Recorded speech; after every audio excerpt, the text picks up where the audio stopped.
Hello students, good afternoon. I hope आप सबका term one का एग्जाम बहुत अच्छा गया होगा। जिनका अच्छा नहीं गया उनको डरने की जरूरत नहीं है। टर्म टू में साथ में हम लोग बहुत मेहनत करने वाले हैं, जिससे कि सबका टर्म टू का जो भी रिजल्ट होगा वो बहुत अच्छा आएगा। तो आज टर्म टू का सिलेबस स्टार्ट करने के लिए फर्स्ट डे है, जब हम carbon and its compound start करेंगे, यानी कि हम साइंस से स्टार्ट करेंगे। जब साइंस में एक चैप्टर हो जाएगा तो उसके बाद फिर हम मैथ्स का एक चैप्टर करेंगे एंड ऐसे ही चलता रहेगा। एंड आप लोग का सिलेबस जो है बहुत अच्छे से हो जाएगा, बिल्कुल डिटेल में करेंगे। हर चैप्टर के साथ असाइनमेंट पीडीएफ अटैच होगी जिसमें रिक्वायरमेंट होगी। तो स्टार्ट करते हैं carbon and its compound lecture number 1 के साथ। तो नोट डाउन करते हुए चलना, पूरे चैप्टर के बहुत अच्छे से नोट्स बनाना और फिर एंड तक, टर्म 2 के एंड तक यानी एग्जाम के एक दिन पहले तक उन्हीं नोट्स को थ्रू आउट आपको रिवाइज करना है और जो मैं क्वेश्चंस दूंगी उन्हीं को प्रैक्टिस करना है। उससे आपको 100% रिजल्ट मिलेगा, चाहे साइंस हो या मैथ्स हो। बस ट्रस्ट करना है आपको और फ्रेंड्स के साथ शेयर करो वीडियो को लाइक करो, चैनल को सब्सक्राइब करो, जिससे कि जितने भी नोटिफिकेशन है सब आप तक पहुंचे। और ज्यादा से ज्यादा शेयर करो, जिससे कि हमें भी मोटिवेशन मिलती है आगे की वीडियोस लेक्चर अपलोड करने के लिए। हम और मेहनत करेंगे और इस चैनल को और खूबसूरत बनाते हुए चलेंगे। तो आज हम lecture number 1 carbon and its compound start करते हैं। तो देखो, कार्बन का एटॉमिक नंबर क्या है मालूम है सबको? कार्बन का एटॉमिक नंबर कितना होता है? 6 एंड उसका एटॉमिक मास 12। तो ये है आपका कार्बन। अब देखो, कार्बन का अगर हम इलेक्ट्रॉनिक कॉन्फ़िगरेशन करेंगे तो क्या आएगा? 2,4। यानी कि देखो, वैलेंस शेल में कितने इलेक्ट्रॉन्स हैं? 4 इलेक्ट्रॉन्स हैं। यानी वैलेंस शेल का मतलब क्या होता है, पहले ये समझ लो। वैलेंस शेल का मतलब क्या होता है? Outer most shell. Outer most shell को क्या बोलते हैं? वैलेंस शेल बोलते हैं। आउटर मोस्ट शेल को क्या बोलते हैं? वैलेंस शेल बोलते हैं। और वैलेंस इलेक्ट्रॉन किसे बोलते हैं? वैलेंस इलेक्ट्रॉन्स वो इलेक्ट्रॉन्स हैं, जितने भी electrons valence outer most shell में हो, यानी कि वैलेंस शेल में जितने भी इलेक्ट्रॉन्स होते हैं उसको हम वैलेंस इलेक्ट्रॉन्स बोलते हैं। तो electrons present in valence shell, electrons present in valence shell are called valence electrons. आया समझ में? Very good. अब देखो, कार्बन के वैलेंस इलेक्ट्रॉन्स 4 हैं, यानी कि उसकी आउटर मोस्ट शेल में जितने इलेक्ट्रॉन्स हैं वो 4 हैं। अब स्टेबल होने के लिए किसी भी एटम को क्या होने की जरूरत है? किसी भी एटम को स्टेबल होने के लिए उसके लास्ट वाले शेल में 8 इलेक्ट्रॉन्स होना चाहिए और हीलियम हाइड्रोजन के केस में 2 इलेक्ट्रॉन्स होना चाहिए स्टेबल होने के लिए। बाकी सब में 8 होने चाहिए। अब कार्बन के वैलेंस शेल में 4 इलेक्ट्रॉन है, तो उसको 4 इलेक्ट्रॉन और की जरूरत है। तो 4 इलेक्ट्रॉन और के लिए हमारे पास होता है कि या तो कोई इसको 4 इलेक्ट्रॉन दे दो या ये अपने 4 इलेक्ट्रॉन निकाल दे।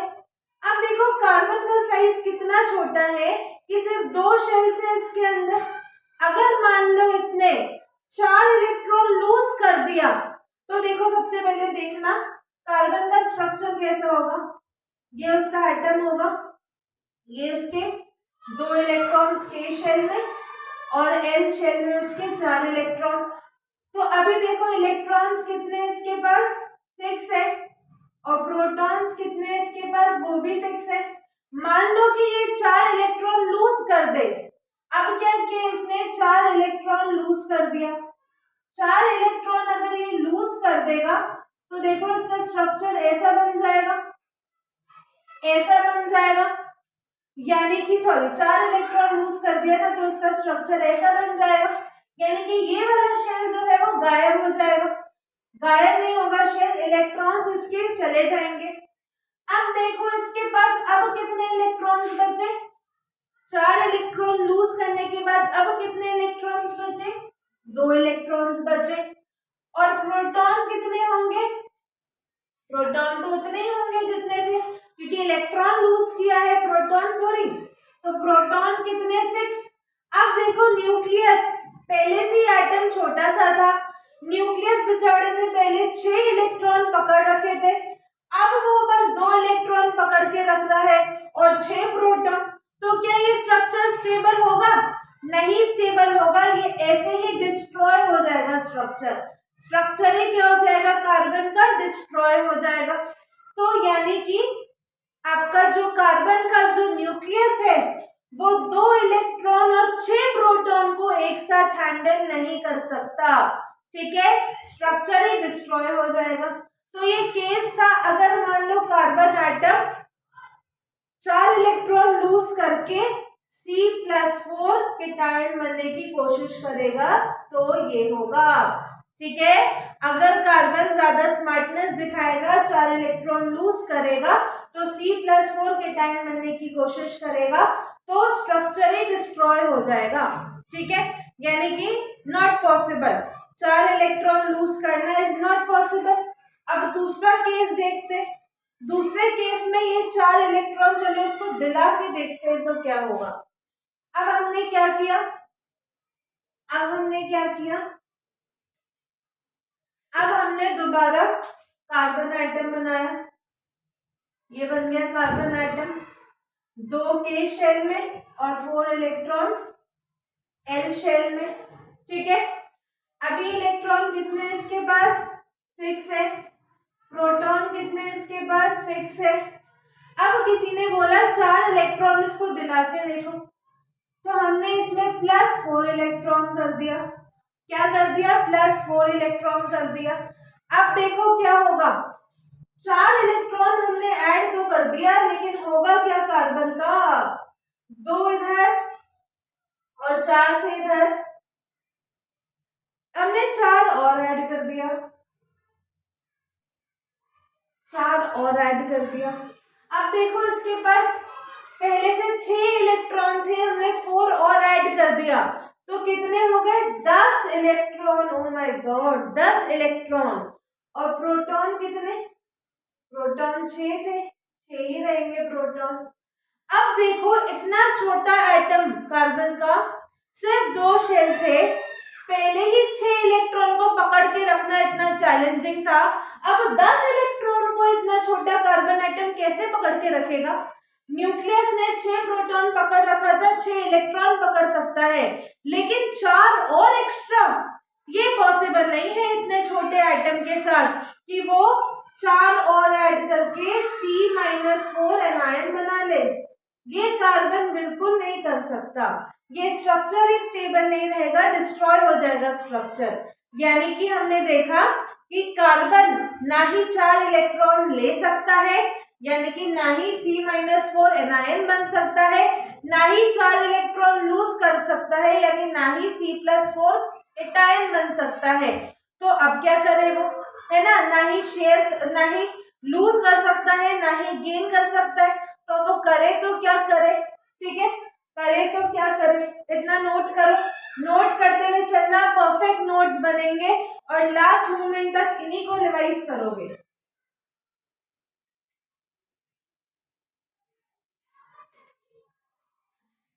तो कार्बन क्या करता है, ना ही गेन करता है ना ही लूज करता है, कार्बन जो है अपने इलेक्ट्रॉन्स को शेयर करता है, यानी कि उसकी वैलेंसी कितनी है या उसके वैलेंस इलेक्ट्रॉन्स कितने हैं, वैलेंस इलेक्ट्रॉन्स कितने, कार्बन के 4 है, तो कार्बन का स्ट्रक्चर ऐसा कुछ बन जाएगा, 4 वैलेंस इलेक्ट्रॉन्स है, तो वो 4 एटम्स के साथ अपने इलेक्ट्रॉन्स बांटने को तैयार है, यानी कि शेयर करने के लिए तैयार है, यानी कि शेयर करने के लिए तैयार है, ना लूज करेगा ना ही गेन करेगा, क्या करेगा, शेयर करेगा, ठीक है। तो यानी कार्बन कैसे बॉन्ड्स बनाता है? शेयर करके बॉन्ड्स बनाता है। तो चलो अब लिखते हैं, अब लिखेंगे। हाँ तो देखो, कार्बन जो है ना ही 4 इलेक्ट्रॉन लूज कर सकता है ना ही गेन कर सकता है। क्या करेगा वो? शेयर करेगा। तो जो हमने आपको बोला था कैसे क्या होता है और क्यों नहीं लूज या शेयर करता है, वो मैंने लिख दिया है। फटाफट नोट डाउन करो, फटाफट नोट डाउन करो, बहुत इंपॉर्टेंट पॉइंट्स हैं और टर्म 2 के लिए बहुत इंपॉर्टेंट रहने वाला है। बस एंड तक रिवाइज करते रहना, ठीक है। अब आगे बढ़े, आगे बढ़े। अब देखो एनसीईआरटी में एक टॉपिक दे रखा है versatile nature of carbon. Versatile nature of carbon से पहले हम एक बार ये देख लेते हैं कि कार्बन कैसे शेयर करता है अपने इलेक्ट्रॉन्स को।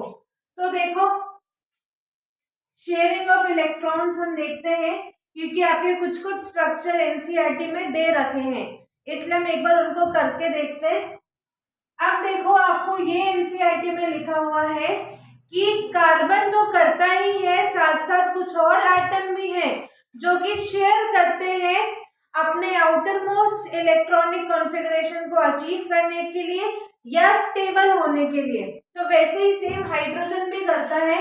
आपने देखा होगा कि H2 का मॉलिक्यूल एग्जिस्ट करता है कैसे? हाइड्रोजन 2 है यानी कि H2, हाइड्रोजन का वैलेंस इलेक्ट्रॉन कितने हैं? 1 है। तो दोनों हाइड्रोजन के पास लगा दो। हाइड्रोजन का एटॉमिक नंबर क्या होता है? 1 होता है, यानी इसके पास एक वैलेंस इलेक्ट्रॉन है, तो हमने लगा दिया एक वैलेंस इलेक्ट्रॉन। अब हाइड्रोजन को स्टेबल होने के लिए 2 इलेक्ट्रॉन्स ही चाहिए। तो देखो अगर वो लूज कर देता तब भी मुश्किल है, गेन करता तब भी मुश्किल है, क्योंकि हाइड्रोजन का साइज भी क्या है? छोटा है। तो क्या करता है? शेयर करता है। इस हाइड्रोजन के साथ इसने शेयर कर लिया। अब देखो इस वाले हाइड्रोजन के पास कितने इलेक्ट्रॉन्स हो गए? 1 2 इलेक्ट्रॉन्स हो गए। और इस वाले हाइड्रोजन के पास भी कितने हो गए? इस वाले हाइड्रोजन के पास भी कितने हो गए? 1 2 हो गए। तो यानी कि हाइड्रोजन जो है वो स्टेबल हो गया। सेम ऐसे ही नाइट्रोजन भी करता है, सेम ऐसे ही नाइट्रोजन भी करता है। अब देखो नाइट्रोजन का एटॉमिक नंबर क्या होता है? नाइट्रोजन का एटॉमिक नंबर क्या होता है? 7 होता है। तो इलेक्ट्रॉनिक कॉन्फ़िगरेशन 2,5 2,5 होगा। तो देखो नाइट्रोजन के वैलेंस इलेक्ट्रॉन्स कितने हो गए? 5, क्योंकि वैलेंस इलेक्ट्रॉन क्या होते हैं? Number of electrons present in outer most shell. तो 5 इलेक्ट्रॉन्स लगा देते, लगा दिए। अब N2 बोला है यानी 2 नाइट्रोजन चाहिए, तो एक और बना दिया नाइट्रोजन। 1 2 3 4 5। अब देखो कैसे करेगा? इस नाइट्रोजन को भी 3 इलेक्ट्रॉन चाहिए, इसको भी 3 और चाहिए। तो देखो शेयरिंग कर रहे हैं, 1 2 और 3। दोनों नाइट्रोजन ने 3 इलेक्ट्रॉन शेयर कर लिए। अब इस वाले नाइट्रोजन का देखो, तो इस वाले नाइट्रोजन का देखो कितने इलेक्ट्रॉन्स हो गए? 1 2 3 4 5 6 7 8। और इस वाले नाइट्रोजन का देखो, इस वाले नाइट्रोजन के देखो 1 2 3 4 5 6 7 8। दोनों नाइट्रोजन के पास 8 इलेक्ट्रॉन्स हो गए और दोनों क्या हो गए? स्टेबल हो गए। दोनों इलेक्ट्रॉन्स कैसे हो गए? स्टेबल हो गए। दोनों एटम स्टेबल हो गए। अब देखो नेक्स्ट देखो O2। O2 भी ऐसे ही करेगा। ऑक्सीजन का एटॉमिक नंबर क्या होता है? 8 होता है। तो इलेक्ट्रॉनिक कॉन्फ़िगरेशन क्या होगी? 2,6, यानी कि वैलेंस शेल में कितने इलेक्ट्रॉन्स? 6। कितने और चाहिए? 2 और चाहिए। तो ऑक्सीजन 1 2 3 4 5 6। दूसरा ऑक्सीजन भी कैसे बनाएंगे? 1 2 3 4 5 6। ये वाला ऑक्सीजन इसके साथ, ये इलेक्ट्रॉन इसके साथ। अब इस वाले ऑक्सीजन का देखो, इस वाले ऑक्सीजन का देखो कितने इलेक्ट्रॉन्स हैं? 1 2 3 4 5 6 7 8। 8 इलेक्ट्रॉन, यानी कि ये वाला ऑक्सीजन कैसा हो गया? स्टेबल हो गया। अगला ऑक्सीजन देखो 1 2 3 4 5 6 7 8, ये वाला ऑक्सीजन भी कैसा हो गया, स्टेबल हो गया। यानी कि दोनों ऑक्सीजन ने स्टेबिलिटी गेन कर ली by sharing of electrons, by sharing of electrons. अब देखो, अब हम एक कार्बन डाइऑक्साइड का स्ट्रक्चर बनाते हैं। एनसीईआरटी के ही सारे स्ट्रक्चर हम ड्रॉ कर रहे हैं, कुछ भी एक्स्ट्रा नहीं है, तो ध्यान से ये ड्रॉ करना आना चाहिए स्ट्रक्चर। अब देखो कार्बन डाइऑक्साइड है, यानी एक कार्बन और दो ऑक्सीजन, तो कार्बन को डाल दो बीच में, दो ऑक्सीजन को डाल दो साइड में। अब कार्बन के वैलेंस इलेक्ट्रॉन्स कितने होते हैं, याद करो, कार्बन के वैलेंस इलेक्ट्रॉन्स 4, बोला सबने 4, नोट डाउन कर रहे हो आई होप। और ऑक्सीजन के वैलेंस इलेक्ट्रॉन्स कितने, 6 होते हैं, तो 1 2 3 4 5 6, और 1 2 3 4 5 6।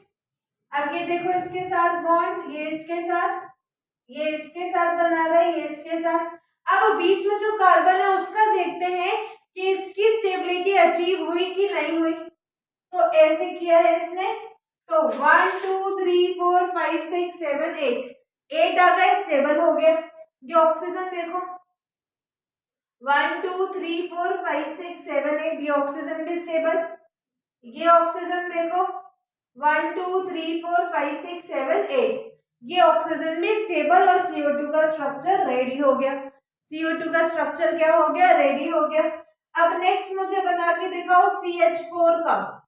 CH4 को अभी आगे हम पढ़ेंगे क्या बोलते हैं, लेकिन अभी से दिमाग में डाल लो, CH4 मतलब मीथेन। CH4 का मतलब क्या होता है, मीथेन होता है। मीथेन का स्ट्रक्चर बनाते हैं।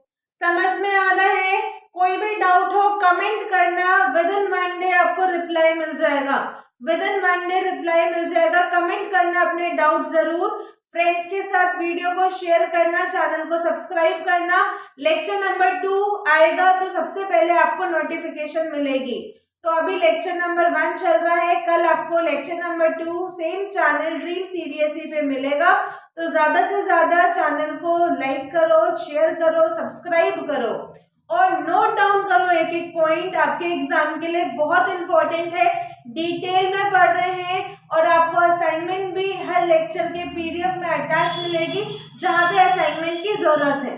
ठीक है, तो देखो CH4 का स्ट्रक्चर बन गया सबका। CH4 में देखो कार्बन के वैलेंस इलेक्ट्रॉन कितने हैं, 4 है, तो 1 2 3 4। हाइड्रोजन कितने हैं, H4 है, यानी हाइड्रोजन 4 है। तो हर एक इलेक्ट्रॉन के पास एक एक हाइड्रोजन लगा दो, और हाइड्रोजन के पास कितने इलेक्ट्रॉन है, 1 है, तो मैंने 1 इलेक्ट्रॉन लगा दिया। अब ये हर हाइड्रोजन के इलेक्ट्रॉन के साथ एक एक इलेक्ट्रॉन शेयर करेगा, एक एक इलेक्ट्रॉन शेयर करेगा। तो देखो कार्बन के पास देखो क्या हो गया, ये हो गया कार्बन 1 2 3 4 5 6 7 8, 8 इलेक्ट्रॉन्स आ गए कार्बन के। हाइड्रोजन देखो, हाइड्रोजन को तो 2 चाहिए स्टेबल होने के लिए, हर हाइड्रोजन को 2 इलेक्ट्रॉन्स मिल जाए स्टेबल होने के लिए, यानी ये CH4 का स्ट्रक्चर रेडी, यानी मीथेन का स्ट्रक्चर रेडी। अब नेक्स्ट देखो, नेक्स्ट आपको याद रहना है, याद रखना है इनफैक्ट, NH3। NH3 किसको बोलते हैं, अमोनिया को बोलते हैं NH3। किसको बोलते हैं, अमोनिया को बोलते हैं NH3।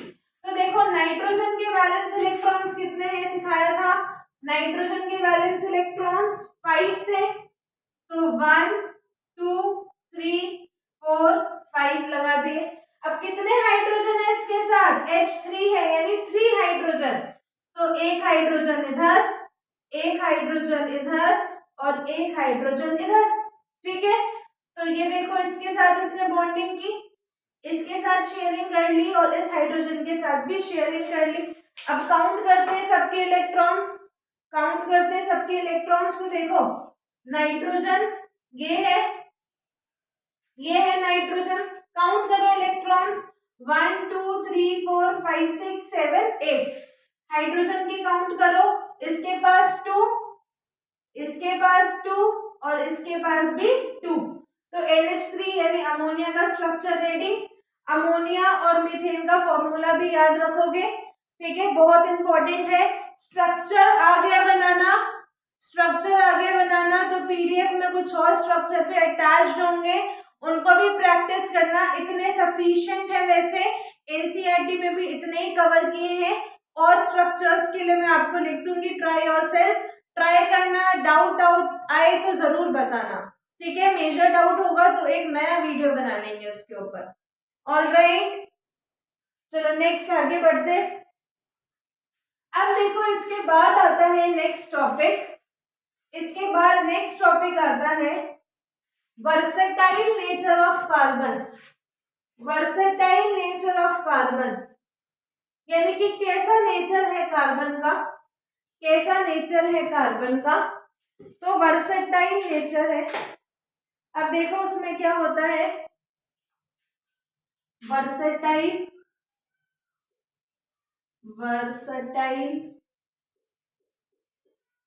Nature of carbon, versatile nature of carbon. अब देखो, देखना इसमें कार्बन की दो प्रॉपर्टी है। एक प्रॉपर्टी होती है टेट्रावैलेंसी। टेट्रावैलेंसी नाम से क्लियर हुआ सबको, नाम से क्लियर। टेट्रावैलेंसी यानी जिसकी 4 वैलेंसी हो। और सेकंड प्रॉपर्टी है कैटिनेशन। सेकंड प्रॉपर्टी है कैटिनेशन, ठीक है। दो प्रॉपर्टी है कार्बन की, एक है टेट्रावैलेंसी, दूसरी है कैटिनेशन। तो देखो टेट्रावैलेंसी समझते हैं सबसे पहले।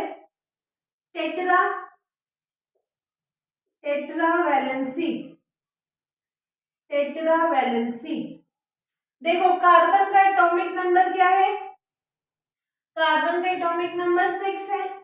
इलेक्ट्रॉनिक कॉन्फ़िगरेशन 2,4 यानी कि वैलेंस इलेक्ट्रॉन्स कितने 4 और वैलेंसी कितनी। तो देखो जब वैलेंस इलेक्ट्रॉन्स अप टू 4 हो तो वही उसकी वैलेंसी है। अगर मान लो किसी के आउटर मोस्ट शेल में या वैलेंस शेल में एक इलेक्ट्रॉन है तो उसकी वैलेंसी 1 होगी। 2 इलेक्ट्रॉन है तो उस एटम की वैलेंसी 2 होगी। 3 इलेक्ट्रॉन है तो 3, 4 है तो 4, और अगर मान लो 5 है तो 8 - 5 होगी। 6 है वैलेंस इलेक्ट्रॉन्स तो 8 - 6 यानी कि 2 होगी वैलेंसी। 7 है वैलेंस इलेक्ट्रॉन्स तो 8 - 7 यानी कि 1 होगी वैलेंसी, ठीक है। और अगर 8 है आउटर मोस्ट इलेक्ट्रॉन्स तो वो स्टेबल एटम है, 0 वैलेंसी, नो वैलेंसी, ठीक है। तो कार्बन की कितनी वैलेंसी 4 वैलेंसी है। कार्बन की कितनी वैलेंसी है 4 वैलेंसी है। तो कार्बन का स्ट्रक्चर कैसा बनता है, ऐसा बनता है ना। यानी कि इसकी जो कंबाइनिंग कैपेसिटी है वो 4 है, यानी इसकी कंबाइनिंग कैपेसिटी क्या है 4 है। मान लो कि ये क्लोरीन के साथ रिएक्ट करे, मान लो when carbon reacts with chlorine, तो देखो क्या होगा, कार्बन जब क्लोरीन के साथ रिएक्ट करे तो क्या बनेगा CCl4 बनेगा। अब देखो कैसे बना, ये कार्बन है, ये क्लोरीन है, कार्बन की वैलेंसी 4 और क्लोरीन की वैलेंसी होती है 1, क्रॉस मल्टीप्लाई हुआ, स्ट्रक्चर क्या बना CCl4, यानी ये बना कार्बन टेट्रा क्लोराइड, यानी कि कार्बन टेट्रा क्लोराइड बना। तो देखो इसका मतलब क्या है, इसका मतलब है टेट्रावैलेंसी का मतलब है कि कार्बन की वैलेंसी 4। अब हमें पता है कार्बन ना ही 4 इलेक्ट्रॉन गेन करता है ना ही 4 इलेक्ट्रॉन लूज करता है, क्या करता है शेयर करता है। यानी कि इसके जो 4 इलेक्ट्रॉन है इसके साथ 4 अदर एटम बॉन्ड बना लेगा, इसके साथ 4 अदर एटम क्या बना लेगा, बॉन्ड बना लेगा। इसी प्रॉपर्टी को बोलते हैं हम टेट्रावैलेंसी। 4 वैलेंसी यानी 4 अदर एटम या सेम एटम के साथ क्या बना लेगा, बॉन्ड बना लेगा। जैसे अगर CCl4 का स्ट्रक्चर है तो CCl4 का स्ट्रक्चर देखो कैसा बनेगा। CCl4 का स्ट्रक्चर देखो, यही बना देती हूँ CCl4 का स्ट्रक्चर। ये कार्बन है, कार्बन की वैलेंसी या वैलेंस इलेक्ट्रॉन 4 है, ठीक है। क्लोरीन लगा दिया हमने 4, क्योंकि CCl4 यानी एक कार्बन 4 क्लोरीन, तो हमने 4 क्लोरीन लगा दिया, 4 क्लोरीन लगा दिए। अब देखो क्लोरीन के वैलेंस इलेक्ट्रॉन्स, क्लोरीन देखो एटॉमिक नंबर 17 होता है क्लोरीन का, तो यानी 2, 8, 7 इलेक्ट्रॉनिक कॉन्फ़िगरेशन, यानी वैलेंस इलेक्ट्रॉन्स कितने, 7। तो देखो 1 2 3 4 5 6 7, 1 2 3 4 5 6 7, 1 2 3 4 5 6 7, 1 2 3 4 5 6 7। हर क्लोरीन के पास 7 वैलेंस इलेक्ट्रॉन्स लगा दिए। अब हर क्लोरीन कार्बन के एक इलेक्ट्रॉन के साथ बॉन्डिंग कर लेगा, कर लिया। अब देखो देखते हैं क्या हुआ। तो कार्बन, कार्बन ये रहा, कार्बन के पास कितने इलेक्ट्रॉन्स आ गए, 1 2 3 4 5 6 7 8, और इस क्लोरीन के पास कितने आने चाहिए थे, 8, तो 1 2 3 4 5 6 7 8। इस क्लोरीन के पास भी 8, इसके पास भी 8 और इसके पास भी 8, तो CCl4 यानी कार्बन टेट्राक्लोराइड का स्ट्रक्चर रेडी। यानी कि कार्बन की कैसी प्रॉपर्टी है, टेट्रावैलेंसी, टेट्रावैलेंसी हमने पढ़ लिया, ठीक है। अब देखो नेक्स्ट कैटिनेशन डिस्कस करते हैं, नोट डाउन कर लो, क्लियर है, क्लियर है, ऐसे ही करना है बिल्कुल एग्जाम में। अब हम कैटिनेशन पढ़ेंगे, नोट डाउन करो अच्छे से, नोट डाउन करो, कर लिया, नहीं किया तो पॉज करके नोट डाउन करना है। नेक्स्ट कैटिनेशन, देखो कैटिनेशन प्रॉपर्टी। अब देखो सेकेंड प्रॉपर्टी है कैटिनेशन। कैटिनेशन का मतलब होता है सेल्फ लिंकिंग प्रॉपर्टी। क्या मतलब होता है, self linking property, self linking property, ठीक है। तो देखो सेल्फ लिंकिंग प्रॉपर्टी का मतलब है कि कार्बन के पास 4 वैलेंस इलेक्ट्रॉन्स हैं, यानी उन 4 वैलेंस इलेक्ट्रॉन के साथ 4 और एटम अटैच हो सकता है, और ऐसे करते करते बहुत लंबी चेन कार्बन की बन सकती है, और इसी प्रॉपर्टी को हम बोलते हैं कैटिनेशन यानी सेल्फ लिंकिंग प्रॉपर्टी। मान लो कार्बन लगा दें, यहाँ पे 4 इसके वैलेंस इलेक्ट्रॉन है, चारों पे और कार्बन लगा दिए हमने, चारों पे कार्बन लगा दिए हमने, सबके 4 और है, 4 है सबके वैलेंस इलेक्ट्रॉन्स, फिर इनमें भी कार्बन लगा दिए, तो देखो कितनी बड़ी बड़ी, या कुछ और भी लगा दिया, हाइड्रोजन लगा दिया सब में, तो देखो कितनी बड़ी बड़ी चेन बनती जा रही है, कितनी बड़ी बड़ी चेन बनती जा रही है, सेल्फ लिंक होते जा रहे हैं चेन, बड़ी बड़ी, कुछ भी लगा दो, सल्फर, क्लोरीन, हाइड्रोजन, कुछ भी लगाते जाओ, देखो कितनी बड़ी बड़ी चेन बनती जा रही है, नॉन स्टॉप चेन बनती जा रही है। और इसी प्रॉपर्टी को क्या बोलते हैं हम, कैटिनेशन या सेल्फ लिंकिंग प्रॉपर्टी। इसी प्रॉपर्टी को क्या बोलते हैं हम, कैटिनेशन या सेल्फ लिंकिंग प्रॉपर्टी। और इसी प्रॉपर्टी की वजह से बहुत बड़ी बड़ी चेन बन जाती है, और ये काफी यूजफुल प्रॉपर्टी है कार्बन की, ठीक है। तो कैटिनेशन में लिखेंगे self linking property, self linking property of carbon, of carbon to give rise, to give rise, to give rise to a very long chain, to a very long chain, to a very long chain, and to become a very large structure with strong bond. ये जो bonds होते हैं strong होते हैं, लेकिन intermolecular force जो है वो वीक है। बॉन्ड स्ट्रॉन्ग होते हैं लेकिन जो इंटरमोलिकुलर फोर्स ऑफ अट्रैक्शन है वो वीक होते हैं। क्यों? क्योंकि कार्बन जो है वो क्या है, नॉन मेटल है, और क्योंकि शेयर कर रहा है अपने इलेक्ट्रॉन्स, तो किसी नॉन मेटल के साथ ही शेयर करेगा। यानी नॉन मेटल के बीच कौन सी बॉन्ड बनती है, कोवेलेंट बॉन्ड बनती है। तो नेचर ऑफ बॉन्ड तो कोवेलेंट होगा, लेकिन स्ट्रॉन्ग बॉन्ड्स बनती है, पर जो इंटरमोलिकुलर फोर्स ऑफ अट्रैक्शन है वो वीक होता है। ठीक है, क्लियर है?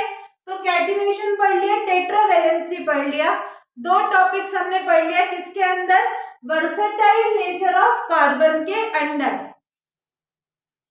तो वीडियो को लाइक करना, चैनल को सब्सक्राइब करना। आगे हम नेक्स्ट क्लास में पढ़ेंगे और वर्सेटाइल नेचर ऑफ कार्बन, और जो बॉन्ड फॉर्मेशन था वो हमने कर लिया है। टेट्रावैलेंसी कैटिनेशन की प्रॉपर्टी भी डिस्कस हो गई है। तो अब लेक्चर नंबर 2 में हम आगे प्रोसीड करेंगे। ऑल द वेरी बेस्ट, पढ़ते रहिए और चैनल को सब्सक्राइब जरूर करना, शेयर जरूर करना। Thank you so much for watching the video at Dream CBSE by Priya Narayan.